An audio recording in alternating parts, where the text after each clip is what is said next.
Қайырлы күн баршаңызға. Бүгін мен сіздермен demo lesson'ды жасаған бөліскім келіп отыр. Бұл енді прям 100% супер керемет қымыжы презентация деп айта алмаймын. Жай ғана жас мамандарға кішкене идея болсын, көмек болсын деген мақсатта салынып отыр.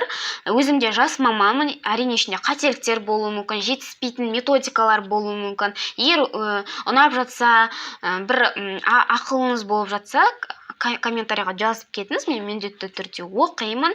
Ал енді бастайық. Жалпы demo lesson сізге 10 минут беруі мүмкін қорғауға, иә? Бірақ сіз оны 45 минутқа негіздеп жасайсыз, кәдімгі мектеп программасымен. Енді қараңыздар, мына жағы барлығы түсінікті деген ойдамын. Өзіңіздің есіміңізді, мектебіңізді барлығын жазып толтырып шығасыз. Енді бізге сабақтың тақырыбын қою керек. Бұл тақырып бізде КТП-да бар. Бұл 9-шы сыныптың кітабына, яғни 9-шы сынып оқушыларына арналған. Себебі фразалық етістік 8 және 9-шы сыныптарда мен кездестірдім, и 9-шы сыныпта алдым. Екі мақсат алдым, себебі қатты қиын болып кетпеу үшін, мақсатқа нақты жету үшін. Біріншісі ол спикингке арналған, екіншісі ол фразалық етістікке, яғни грамматикаға негізделген. Ал бұл біз мақсатты аламыз әрине курс планнан. Яғни бұл курс планды 9-шы сыныптың арнайы жасалған, SMK-дан алынған. Сіз осы SMK-ны іздеп, жан-жақты Google-да ақтармай-ақ, менің Telegram каналымна қосылсаңыз болады. Ол канал тегін, міне сіздерге көрсетіп қояйын.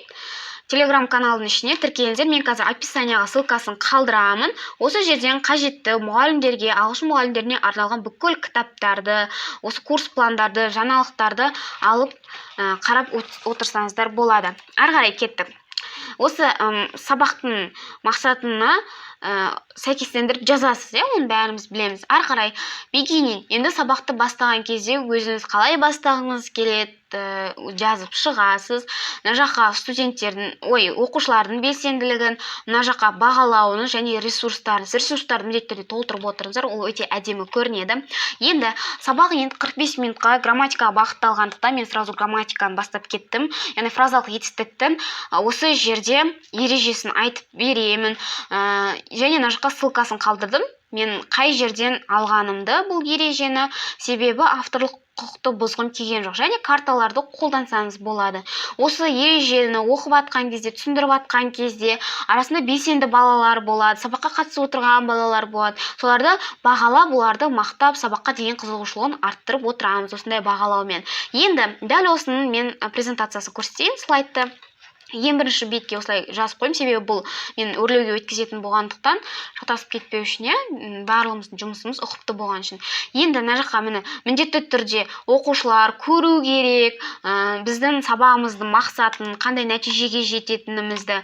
Одан кейін міне ережені де оқушылардың көз алдына қойып қоямыз, себебі мен өзім сабағымда осылай презентация, АКТ қолданғанды, көрнекіліктер қолданғанды өте жақсы көремін, себебі ол балалардың сабақты қабылдауына жақсы көмегін тигізеді. Сіздер осылай ережені оқып түсіндіріп жатқан кезде балалар да өз бетінше тыңдап та жатады, көзбен де көріп жатып, бір сабақтан-ақ меңгеруіне ықпал етеді. Ары қарай,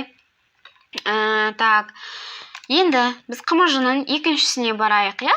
Осы жерде ережені түсіндіріп өткеннен кейін сіз енді қазақ тілінде де түсіндіріп өтуіңіз мүмкін ғой, жалпы барлығы түгел түсіну үшін ағылшынша және қазақ тілінде. Енді осы жерде мен видео көрсетемін, видеоның ссылкасын ресурсқа қойдым. Менде қазір интернет нашар болғандықтан сіздерге жай ғана былай көрсете салайын. Негізі ссылканы бастаңыздар, ютубтан шығады. Вот осындай фразалық етістіктер, міне. Балаларға көрсетіп болдыңыз.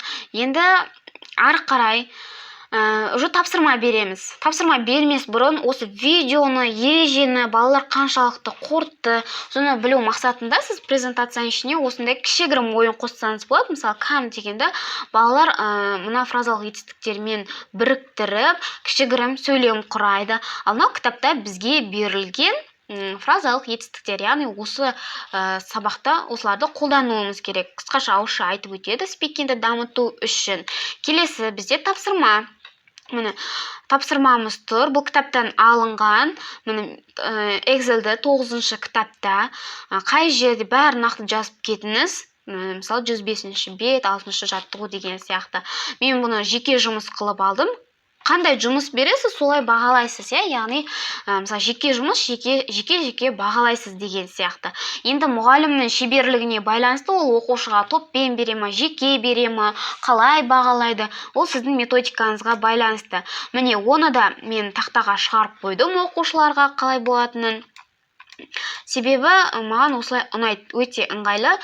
Балалар тапсырманы орындап болғаннан кейін міндетті түрде осылай жауабын көрсетесіз, балалар көз алдарында тұрып өз қателерін өзі түзету керек.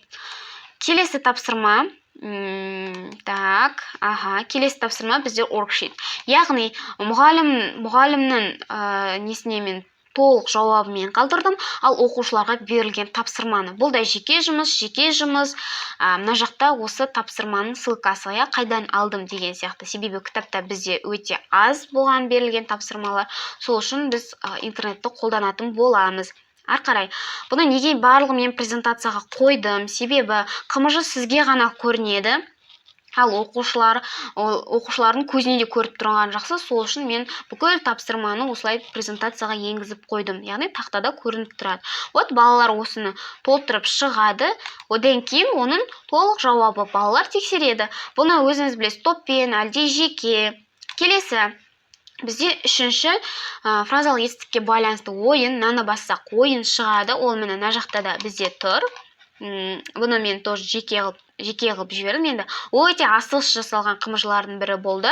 Балаларды бағалайсыз. Мына жерде осы ойынның ссылкасынан ашсаңыз ойынға кіреді. Осымен біздің сабағымыз аяқталады. Міне сабағымыз аяқталған кезде бүгінгі тақырып туралы, жаңа сөздер туралы мұғалім оқушыларға сұрақ қояды. Сосын оқушылар жауап береді және үй тапсырмасын бересіз. Мына жақта сөз болған sentences, яғни сөйлемдерді құрау деген сияқты. Сонымен біздің сабағымыз, жалпы қымыжымыз, презентациямыз осымен аяқталды. Ешқандай да қиындығы жоқ. Мынандай суреттер қойып балалардың қызықтырсаңыз болады. Кішкене әдемі болып тұру үшін мынандай құр слайд жазу болып кеткеннен көрі.